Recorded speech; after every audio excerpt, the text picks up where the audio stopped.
YS Vivekananda Reddy గారి హత్య case అనేది న్యాయస్థానంలో విచారణ ముగిసిపోయింది. ఇక ట్రయల్ మొదలెట్టమని చెప్పి సుప్రీంకోర్టు కూడా ఆదేశాలు ఇచ్చిన తర్వాత మళ్ళీ సునీత గారు మీడియా ముందుకు వచ్చి కొన్ని అల్గారిథం ఫ్లో చార్ట్లు చూపించి కొన్ని విమర్శలు చేసి మళ్ళీ జగన్ గారు భారతి గారిని విచారించాలనేంతవరకు మళ్ళీ ఆ మేడం వెళ్ళారు.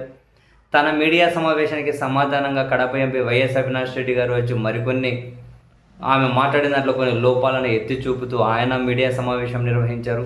తర్వాత మళ్ళీ ఈరోజు షర్మిల గారు ఇదే అంశం మీద మీడియా ముందుకు వచ్చారు. న్యాయస్థానాల్లో పదుల సార్లు వందల పిటిషన్లు పెట్టి విచారణలో ముగిసిపోయిన తర్వాత కూడా వీళ్ళు పదే పదే మళ్ళీ ఈ అంశాన్ని లేవనెత్తి డ్రాగ్ చేయడం వెనక మరెవరో రాజకీయ ప్రయోజనాలను నెరవేర్చే ఉద్దేశంలో ఉన్నారు అనే విమర్శల జోలికి నేనైతే వెళ్ళడం లేదు. కానీ ఈరోజు షర్మిల గారు మీడియా సమావేశంలో మాట్లాడిన తర్వాత కొన్ని విషయాలను కనుక చూస్తే నిజంగానే లాజిక్లెస్గా రవ్వంత కూడా నమ్మదగే విధంగా లేకుండా ఇంత కాన్ఫిడెంట్గా వీళ్ళు ఎలా మాట్లాడగలుగుతున్నారో అర్థం కాలేదు. అండ్ ఈ మేడం మాట్లాడే మాటల్లో అంటే ఎలాంటి క్లారిటీ లేకుండా మీడియా సమావేశం ముందుకొచ్చి బై డిఫాల్ట్గా అందరూ ఊహించినట్టుగానే జగన్ గారి మీద తీవ్ర వ్యాఖ్యలే చేసుకుంటూ వెళ్ళారు. షర్మిల గారు ఏమంటారు, సేమ్ ఆమె మాట్లాడే మాటలు మొత్తం మీడియా సమావేశం జోలికి వెళ్ళకపోయినా 2-3 విషయాలు కనుక చూస్తే ఆ మేడం ఏమంటారు అంటే, వివేకానంద రెడ్డి గారి హత్య ముమ్మాటికి కడప ఎంపీ సీటు కోసమే జరిగింది. ఇంత ఘంటాపథంగా నేను ఎలా చెప్పగలుగుతాను అంటే, చిన్నాన్న నా దగ్గరకు వచ్చారు, కడప ఎంపీగా వైఎస్ అవినాష్ రెడ్డి కరెక్టు కాదు అని చెప్పారు. ఇదే విషయమే జగన్ రెడ్డికి కూడా చెప్పారు.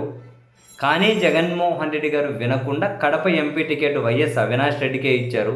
టికెట్ అవినాష్ రెడ్డికే ఇచ్చారు. జగన్ ఇచ్చాడు కాబట్టి ఇక చిన్నాన్న కూడా తనకే పని చేయాలి అని చెప్పి ప్రచారం చేశాడు. సేమ్ షర్మిల మేడం మాట్లాడిన మాటలు ఇవే.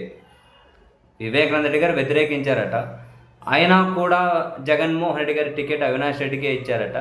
జగన్ గారు ఇచ్చారు కాబట్టి అవినాష్ కోసం వివేకానంద రెడ్డి గారు ప్రచారం చేశారట. అయితే ఇప్పుడు అడ్డుకుంటున్నాడు కదా మన ఎంపీ టికెట్టు, భవిష్యత్తులో కూడా మళ్ళీ అడ్డొస్తారు అని చెప్పి వివేకానంద రెడ్డి గారిని చంపడానికి ప్లాన్ చేశారు అన్నది షర్మిల గారు చెప్పిన మాట. రవ్వంతైనా నమ్మదగిన విధంగా ఉందా? 2019లో ఎంపీ టికెట్ అవినాష్ రెడ్డి గారికి ఇచ్చేసిన తర్వాత తన కోసం వివేకానంద రెడ్డి గారు ప్రచారం చేస్తూ ఉంటే మళ్ళీ 2024లో ఎక్కడడ్డొస్తారు అని చెప్పి 5 ఏళ్లకు ముందు చంపేశారా? అసలు ఎక్కడైనా కనుక రవ్వంతైనా అర్థం ఉందా? ఇందులో నమ్మదగిన విధంగా ఉందా? ఏమో మరి షర్మిల మేడం గారే చెప్పాలి. కనీసం మనం ఒక కమెంటో, ఒక విమర్శో, ఒక అనుమానం వ్యక్తం చేసినప్పుడు కాసింతైనా కనుక దగ్గరగా ఉండాలి కదా.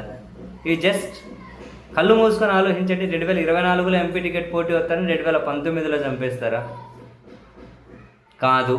ఇది మరి ఎవరు ఎంతవరకు నమ్ముతారని షర్మిల మేడం కామెంట్స్ చేశారో నాకు తెలియదు. ఇంకో విషయం, వివేకానంద రెడ్డి గారికి 2వ భార్య కొడుకు ఉన్నమాట వాస్తవమే. అయితే ఆస్తి మళ్ళీ ఈయన తీసుకెళ్ళి ఆమెకి ఎక్కడిస్తారు అని చెప్పి ఆ కోణంలో ఎందుకు విచారణ చేయడం లేదు? ఇందులో ఒకవేళ ఫినాన్షియల్ కోణం, మళ్ళీ వివేకానంద రెడ్డి గారి ఆస్తి ఏమైనా లేకుంటే డబ్బులు ఏమైనా కనుక 2వ భార్య కొడుకు ఇస్తారేమో అని చెప్పి ఆ కోణంలో ఏమైనా కనుక హత్య చేసి ఉండొచ్చు కదా. సిబిఐ కోణంలో విచారణ చేయమని చెప్పి అడగాలి కదా సునీత గారు అని అవినాష్ రెడ్డి గారు అన్నారు కదా. ఇది కూడా తప్పే అంటారు షర్మిల గారు. తప్పే అని చెబుతూ ఆ మేడం ఏమంటారు, వివేకానంద రెడ్డి గారికి 2వ భార్య కొడుకున్నమాట విషయమే నిజమే. అయితే వాళ్ళు ఎలా బ్రతకాలి అన్నది ఫినాన్షియల్గా అండ్ మరో విధంగా సేమ్ పదాలు యూజ్ చేశారు. ఫినాన్షియల్గా అండ్ మరో విధంగా కూడా ముందే వాళ్ళకు సెటిల్ చేసేశారు అని చెప్పి షర్మిల గారు అన్నారు. ఏం సెటిల్ చేశారు? ఎప్పుడు సెటిల్ చేశారు? ఫినాన్షియల్గా వాళ్ళకి ఏమి ఇచ్చారు? ఈ విషయాలు కూడా, ఎందుకంటే బయటకు రానంత వరకే ఏదైనా, వచ్చిన తర్వాత అన్నీ చర్చ జరగాల్సిందే. మరి ఈ విషయం షర్మిల గారు ఖచ్చితంగా క్లియర్ చేస్తే చూసే జనానికి కూడా అర్థమవుతుంది. అండ్ ఇవి ఒక్కటే కాదు, దీనికి మళ్ళీ కొనసాగింపుగా షర్మిల గారు ఏమన్నారు, ఇమ్మీడియట్గా అసలు వివేకానంద రెడ్డి గారు బ్రతికి ఉంటేనే ఆ 2వ భార్య కొడుకు ఏమైనా ప్రయోజనం? ఎందుకంటే ఆయన చేతిలో చిల్లి గవ్వలేదు, ఏమీ ఆస్తి లేదు, అంతా సునీత గారి పేరు మీదే రాసేశారు. కాబట్టి ఆయన చనిపోతే 2వ భార్య కొడుకు ఏం రాదు, వాళ్ళు నష్టపోతారు అని చెప్పి కూడా షర్మిల గారు అన్నారు. జస్ట్ ఒక నిమిషం ముందు రెండో భార్య కొడుకు ఫినాన్షియల్గా అండ్ అన్ని రకాలుగా సెటిల్ చేశారు అని అంటూనే ఆయన బ్రతికినంత వరకే వాళ్ళకి ఏమైనా వచ్చో, చనిపోతే ఏమీ రాదు అంటూ ఉన్నారు. ఆస్తులన్నీ సునీత గారి పేరు మీదే ఉన్నాయి. అసలు రాయించుకున్నారా, ఆయన రాశారా అనేది ఒక పాయింట్. మరి రెండో భార్య కొడుకు సెటిల్ చేస్తే ఏం సెటిల్ చేశారు అన్నది ఇంకొక పాయింట్. ఏం సెటిల్ చేశారు? ఆస్తులు ఏమీ లేనప్పుడు మరి ఇంక సెటిల్ ఎట్లా చేశారు? ఎక్కడ లాజిక్ ఎక్కడుంది? ఇది కూడా లాజిక్ లేదు.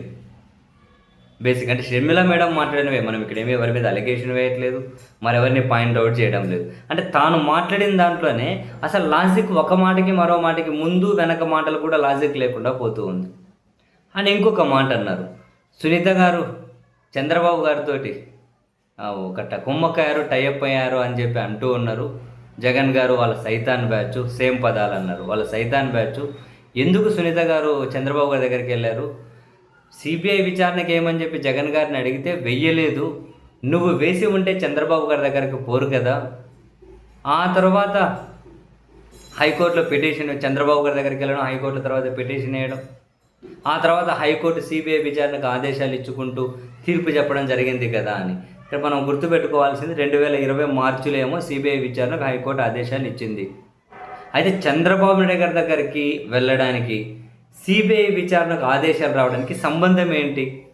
జగన్ గారు అధికారంలో ఉన్నారన్నారు, ఆయన సిబిఐ విచారణ ఇవ్వలేదు కాబట్టి చంద్రబాబు గారి దగ్గరికి వెళ్ళారన్నారు. వెళ్ళిన తర్వాత హైకోర్టు ఆదేశాలు ఇచ్చిందన్నారు. అంటే దీన్ని ఎట్లా లింక్ చేయాలి? సిబిఐ విచారణకి ఇవ్వడంలో చంద్రబాబు నాయుడు గారి పాత్ర ఏంటి? అంటే తాను కోర్టుకు ఎట్లా, కోర్టు కదా ఇచ్చింది, మరి తన పాత్ర ఏంటి ఇందులో? సునీత గారు చంద్రబాబు గారి దగ్గరికి వెళ్తే సిబిఐ విచారణకి ఎట్లొచ్చింది తెలియట్లేదు. సో ప్రధానంగా మిగిలిన విషయాలు జగన్ గారిని ఎన్నో అన్నారు అని వాళ్ళు రాజకీయంగా ఏదైనా మాట్లాడుకున్నా, ఈ షర్మిల మేడం మాట్లాడిన దాంట్లో ఈ 3 పాయింట్లు అసలు సంబంధం లేకుండా ఉన్నాయి. 2024లో ఎంపీకి ఎట్టొస్తారని చెప్పి 2019లో చంపేయడం అన్న పాయింట్ అర్థం కాలే. రెండో భార్య కొడుకు ఫినాన్షియల్గా సెటిల్ చేసేశారు అంటూనే, వివేకానంద రెడ్డి గారి చేతిలో ఏమి ఆస్తి లేదు అంటూనే, ఆయన చనిపోతే రెండో భార్య కుటుంబానికి అన్యాయం జరుగుతుంది అంటూనే, ఇది ఎక్కడ అసలు సంబంధం లేదు ఈ స్టేట్మెంట్. అండ్ కోర్టు సిబిఐ విచారణకి ఇస్తే చంద్రబాబు గారి ప్రమేయం ఏంటి అన్నది కూడా అర్థం కావడం లేదు. బహుశా ఈసారి మాట్లాడినప్పుడైనా ఇవన్నిటిని కనుక ఓవర్కమ్ చేసుకొని ప్రజలకు ఏమైనా మరింత క్లారిటీ ఇస్తే సరిపోతుంది. లేదు అంటే ఇది విచారణ కోర్టు పరిధి దాటి వచ్చేసింది కదా, ఇంకా ట్రయల్ వరకు, దీన్ని ఇక్కడితో వదిలేసుకుంటే బహుశా ఇంకా బాగుంటుందేమో.